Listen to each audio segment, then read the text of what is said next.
Fala família, sejam todos bem-vindos ao canal Vitrine Política. Nesse canal você recebe informações diretas, claras e sem rodeios sobre política e atualidades. Se você gosta desse tipo de conteúdo, já deixe seu like e se inscreva aqui nesse canal para você nos fortalecer aqui na plataforma e para que esta informação chegue a mais pessoas. Essa notícia vem diretamente de Santa Catarina com Deltan Dallagnol. Moraes manda a Polícia Federal investigar o presidente do Conselho Federal de Medicina.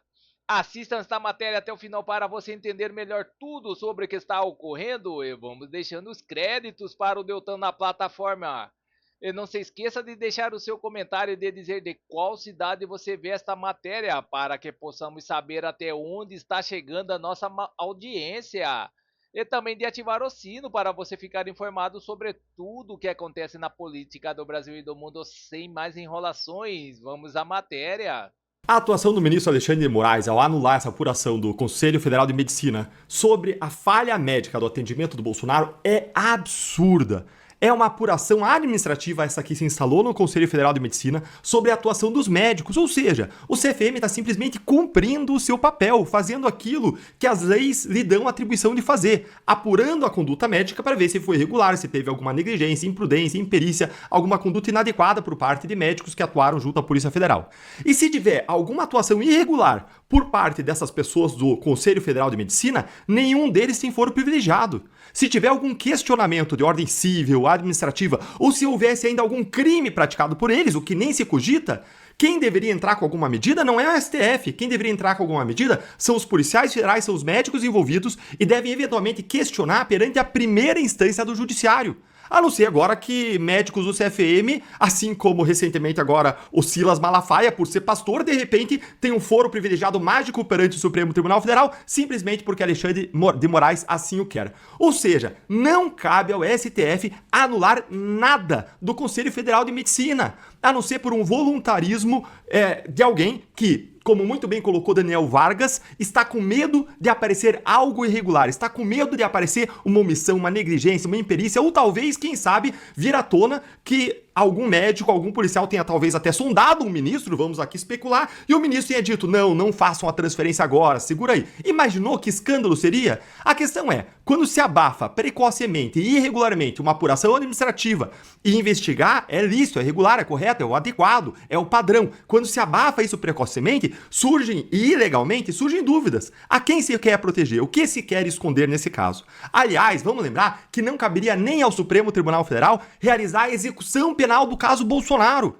Existe uma atuação de exceção do STF também nesse caso, porque sempre que compete ao STF julgar um caso criminal, ainda que competisse ao Supremo Tribunal Federal julgar e condenar Bolsonaro, o que não é o caso, o STF não era competente, mas ainda que fosse, a execução penal da pena, a execução da pena, competiria um juiz da primeira instância. Então, duplamente errado aí, ou triplamente errado Alexandre de Moraes. Errado primeiro ao atuar no próprio caso Bolsonaro, onde o STF não tinha competência. Errado em segundo lugar ao atuar na execução da pena de Bolsonaro, quando o próprio Supremo, o próprio Alexandre de Moraes não faz isso em outros casos. E errado em terceiro lugar ao atuar anulando, sem qualquer questionamento das partes, por iniciativa própria e num caso em que não tem competência, a atuação legítima do Conselho Federal de Medicina numa apuração administrativa sobre conduta médica. Tudo errado. E as questões que ficam é, por que o STF está atuando politicamente nesse caso? E a resposta muito provável é essa que nós vemos. O STF não quer que venha à tona alguma coisa que possa lhe trazer um prejuízo, prejudicar sua imagem ou mostrar que Bolsonaro está sendo submetido a um tratamento mais do que injusto, um tratamento cruel, de exceção, de perseguição, vingativo. Você acabou E vamos para mais notícias no site Poder 360. Estados Unidos anuncia um plano de 3 etapas para a transição de governo na Venezuela. Casa Branca afirma que decisões do governo interino venezuelano serão ditadas por Washington. O secretário dos Estados Unidos, o secretário de Estado dos Estados Unidos, Marco Rubio, anunciou nesta quarta-feira um plano estruturado em 3 fases para a Venezuela após a captura de Nicolás Maduro e de sua mulher, Cília Flores. A estratégia, segundo Rubio, busca evitar caos no país latino-americano e garantir a influência direta de Washington sobre a região. De acordo com Rubio, os Estados Unidos exercem enorme controle e influência sobre as autoridades interinas lideradas por Delcy Rodrigues. O presidente Trump já alertou para novas operações militares caso o núcleo remanescente do regime não coopere com as exigências norte-americanas.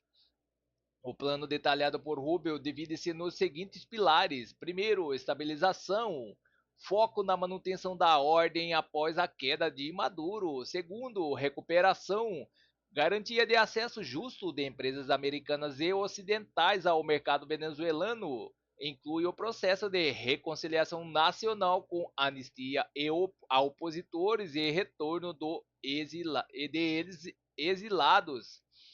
Terceiro, transição, processo final no qual, segundo Rubio, caberá ao povo venezuelano transformar o país, embora sem detalhes específicos sobre cronogramas eleitorais. O controle de recursos energéticos é o ponto central da exigência de Trump. O republicano afirmou que os Estados Unidos receberão até 50 milhões de barris de petróleo venezuelano. Enquanto isso, forças navais continuam apreendendo petroleiros ligados ao país. A porta-voz da Casa Branca, Caroline, afirmou a interceptação de um navio no Oceano Atlântico que transportava óleo sancionado. Ela negou que a embarcação possuísse bandeira russa com alegado por Moscou, classificando como parte de uma frota fantasma venezuelana que utilizava bandeiras falsas. Disse também que a tripulação responderá ao processo judicial. A Casa Branca reforçou que o governo interino da Venezuela não possui autonomia total. Declarou que as decisões tomadas em Caracas continuarão sendo ditadas pelos Estados Unidos por causa da estreita coordenação e sua máxima influência exercida no momento. Delcy Rodrigues, no entanto, disse na terça-feira que não há um agente externo governando a Venezuela. A declaração foi feita em reunião com representantes do setor agroalimentar. Então é isso, pessoal. Essas são as notícias que estão circulando nas mídias da internet. E não se esqueça de se inscrever, deixar o seu like e clicar no sino para mais informações sobre política. Agradeço a todos pela audiência.